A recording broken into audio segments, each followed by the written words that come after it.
Hola, ¿cómo están? Soy Lucía del Centro de Estudiantes, también ayudante de cátedra del curso de nivelación. En este breve video vamos a repasar lo que es el texto de objeto y método de estudio de la psicología, perspectivas y disensos de los profes Di Paola y Luque. Vamos a pasar al Power.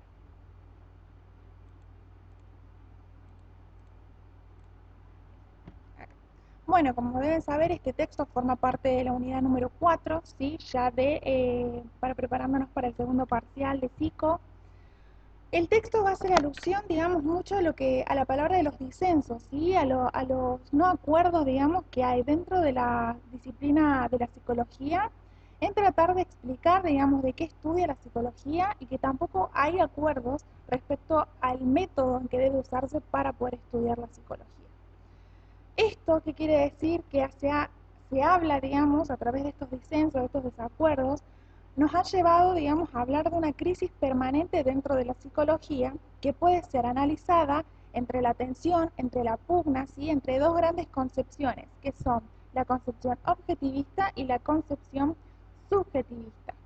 Cada una de estas posiciones comparte en sí para su interior una serie de supuestos que operan de manera tan implícita que muchas veces no son reconocidas por los mismos psicólogos, ¿sí?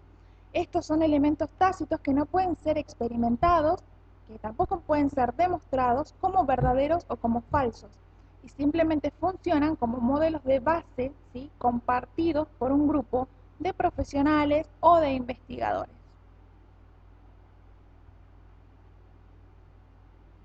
Se consideran los supuestos básicos, digamos, de homogeneidad y heterogeneidad, que ambos se presentan a priori como en sí excluyentes y antagónicos, ¿sí? Tanto el supuesto de homogeneidad como heterogeneidad se presentan como excluyentes uno del otro y antagónicos, totalmente diferentes el uno del otro. Se entiende el supuesto de la homogeneidad como un espacio, uniforme regulado por lo común, ¿sí? Como la neutralización de las diferencias. Es desde este supuesto que la concepción del ser humano implica una persona reducida a aquello que la iguala a las demás personas, para lo cual resulta necesario un estudio minucioso de las características normalizadoras y estereotipadas. Mientras por otro lado se ubica el supuesto de la heterogeneidad, el cual se asienta en aquello que distingue a cada uno de nosotros, ¿sí? A cada ser humano, de los demás, uno diferente del otro, y nos vuelve únicos e irrepetibles. Estos ambos supuestos podrían asociarse a las dos grandes concepciones en la psicología que mencionamos hace un ratito, que eran la objetivista y la subjetivista. Para la posición objetivista se tendrá al supuesto de la homogeneidad, mientras que para la tradición subjetivista girará en torno al supuesto de la heterogeneidad.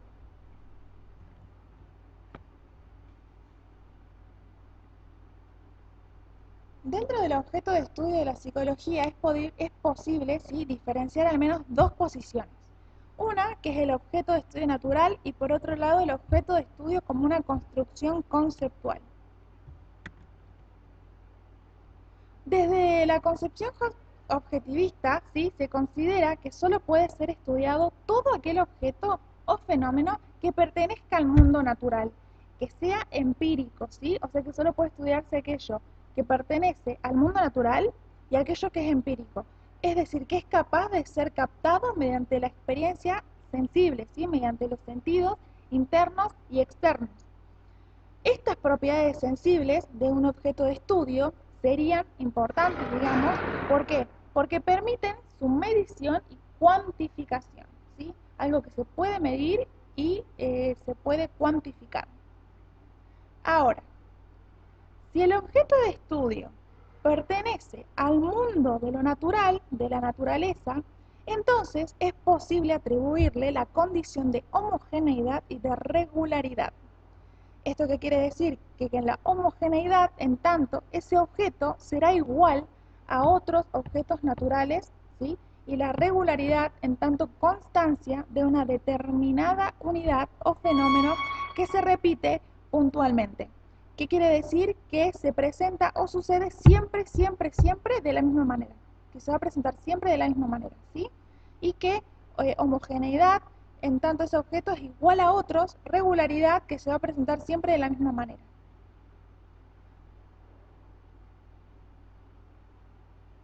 Mientras mayor neutralidad o menor esté involucrado, ¿sí?, el investigador y el objeto del estudio, es que se logrará una mayor objetividad respecto al proceso del conocimiento de ese objeto, ¿sí?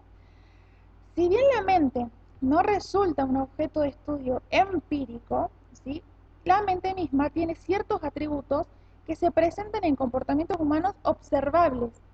Esto ofrece una posibilidad de encontrar la homogeneidad tan buscada por la concepción objetivista.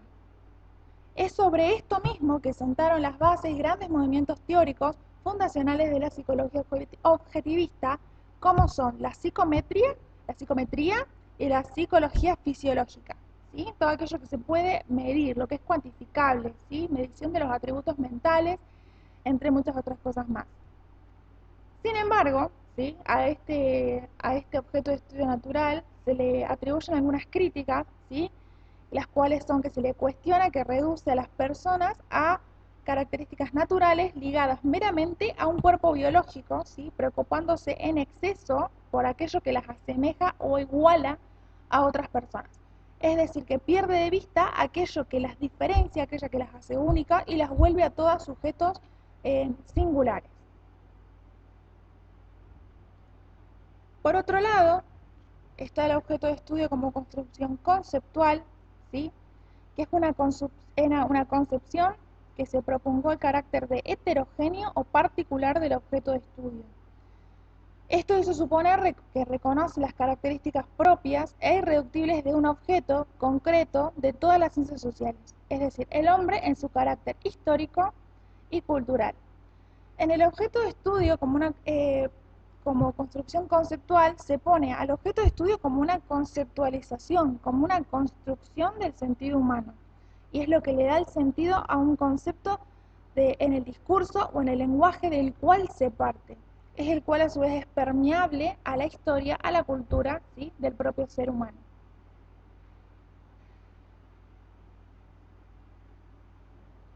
Es posible afirmar que los psicólogos, ¿sí?, construyen conceptualmente un objeto de estudio. Es decir, los psicólogos construyen conceptualmente su objeto de estudio, desde posicionamientos sociales, culturales, históricos, ¿sí?, que comparten con otros agentes que integran la misma comunidad, y es a partir de esos procesos de co-construcción que surgen la noción de un objeto que es construido en las prácticas, ¿sí? Si las prácticas son sociales, históricas y culturales, y si los conceptos son construcciones discursivas permeables desde lo histórico y desde lo cultural, cabe afirmar que el objeto de estudio de la psicología fue, es y será conceptualizado de diversas maneras. Entonces, el objeto de estudio de la psicología fue, es hoy y será a futuro conceptualizado de muchas y diversas maneras. Defender así las singularidades y los relativismos históricos y culturales ha llevado a esta posición, ¿sí?, a ser juzgada como una no científica, ¿sí?, como parte de la concepción, por parte de los representantes de la concepción objetivista, le dicen a esta posición que no es científica. ¿Por qué? Porque se la critica por su imposibilidad de desarrollar conocimiento basado en las similitudes, ¿sí?, en lo que es la homogeneidad, y por su concepción sobre la relación entre el objeto investigado y el sujeto investigador. Básicamente se le critica la objetividad, digamos, que tiene, ¿sí?, la construcción discursiva. Ya pasamos los métodos, es decir, los objetos, ¿sí?, el objeto de estudio, y ahora vamos al método. ¿Qué quiere decir el método? Son las perspectivas asociadas al objeto de estudio, pero que también dentro del texto van a ver que generan distintas posiciones, digamos, hay distintas maneras de abordar, distintas maneras de conocer un fenómeno, de investigar, etc. Acá se pone, hay dos, digamos, surgen dos métodos, el método objetivista y por otro lado el método subjetivista.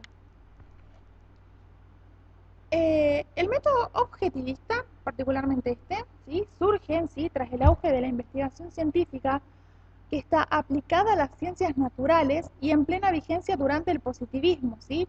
Surge la idea de construir métodos experimentales para el abordaje de los fenómenos psicológicos. Este dice que sea cual fuera el objeto de estudio de la psicología, debería ser investigado mediante el método científico tradicional, que proviene de las ciencias naturales, entonces siendo esta la única razón por la cual se identifica a esta perspectiva como cientificista. Es en el marco positivista, ¿sí?, que la psicología se dedicó a buscar leyes que permitiesen explicar y predecir los fenómenos psicológicos, sometiendo a la constatación experimental las afirmaciones con la aspiración de lograr para la disciplina un método diferente a los propios de la filosofía y la metafísica. Hace alusión a Wundt, digamos, cuando en el proyecto que él tenía sobre la psicología fisiológica, ¿sí?, propone que la investigación psicológica, en punto 1, analice la experiencia personal. Como punto 2, determine cuáles son los componentes básicos de la mente, esto alude a las sensaciones y a los sentimientos. En un punto 3, que dé cuenta de los procesos de síntesis psicológicas, es decir, cómo algunos hechos se conectan entre sí. Y en un punto 4, que establezca leyes psicológicas sobre la causalidad psíquica. Este análisis es posible mediante la introspección, pero como el contenido de la psicología son los procesos y no los objetos estáticos, la forma de observar es mediante los experimentos. La metodología de las ciencias naturales, ¿sí?, de las ciencias duras, implica que para estudiar un objeto como la mente, el investigador deberá situarse fuera de la persona que estudia para formular hipótesis sobre el accionar del sujeto y someter estas hipótesis a experimentación para comprobar la veracidad o falsedad de la misma. Y una vez comprobadas las hipótesis, el proceso metodológico debería ser replicable en otros casos, generalizable a todo, obteniendo los mismos resultados exactamente. Y es que así pueden generarse las leyes universales acerca de los mismos fenómenos mentales.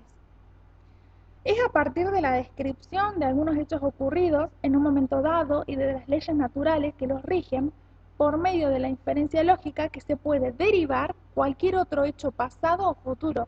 Esto que quiere decir que se expone de esta manera que el mundo natural puede ser conocido, puede ser explicado y podrá ser predicho. Es con esta base que se crean algunos instrumentos de medición de cualidades y atributos psicológicos, como son los cuestionarios, las encuestas o los tests, ¿sí?, que son casualmente aquellos que miden, por ejemplo, el coeficiente intelectual que tienen, digamos, algunas personas. Hace mucho tiempo este test era muy popular. A este método objetivista también se le generan algunas críticas, ¿sí? ¿Cuáles son esas críticas? Es que desconocen, sí, la complejidad y los matices del objeto de estudio psicológico. ¿Qué quiere decir? Que ignora la actuación humana impredecible, ¿sí? La ignora totalmente. Y los significados que las personas le pueden llegar a otorgar a las acciones. Mientras por otro lado, el método de estudio subjetivista, ¿sí?, surge a partir de la crítica casualmente al modelo objetivista. Es aquí donde surgen las metodologías subjetivistas, las cuales también están llamadas como comprensivistas. Surge la necesidad de introducir una metodología interpretativa del sentido y del significado, ¿sí?, que recoja una visión desde adentro del sujeto para generar un conocimiento adecuado al objeto de estudio psicológico. Entonces, resulta importante que la metodología de la psicología no intente para nada estandarizar las características psicológicas de las personas, sino que más bien intente comprender, ¿sí?, las características de las personas, ¿sí?, de las mismas, en su heterogeneidad y en su singularidad, ¿sí?, en las diferencias. Esta singularidad básicamente estaría dada por la historia de vida de un sujeto, por la historia de la sociedad en la cual nace, se cría, en la cual vive, en la cultura que allí vive, ¿sí?, las características de las relaciones sociales del grupo en el cual este sujeto va a estar inserto, está inserto. También alude a las condiciones económicas, a los medioambientales, ¿sí? Entre otros múltiples factores, ¿sí? que devienen a ver este tipo de cuestiones. Surgen algunas críticas también en lo que es el método de estudio subjetivista. ¿Estas cuáles son? La relación excesiva, ¿sí? Que es entre la relación entre el objeto y el investigado y el sujeto y el investigador, ¿sí? Lo cual deviene en una falta de rigurosidad y en el escaso o el nulo potencial explicativo predictivo del conocimiento producido.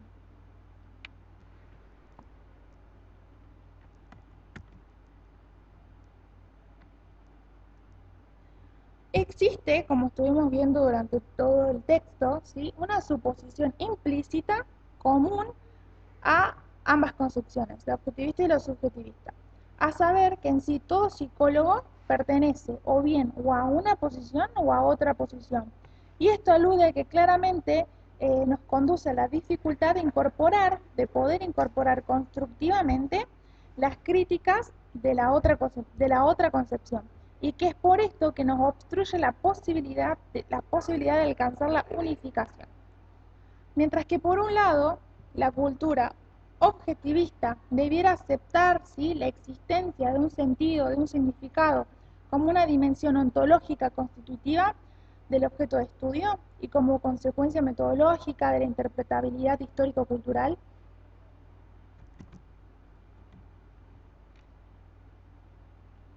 Por un lado, la cultura objetivista debiera poder aceptar, ¿sí? La existencia del significado como una dimensión constitutiva del objeto de estudio y de la interpretabilidad histórico-cultural de este mismo objeto de estudio. Mientras que por otro lado, la cultura subjetivista debiese aceptar, ¿sí? Que el sujeto y el sujeto objeto de estudio tiene dimensiones cuantificables y que es susceptible de explicación naturalista, como pueden ser, por ejemplo, el conductivismo, la neurobiología y la neurociencia.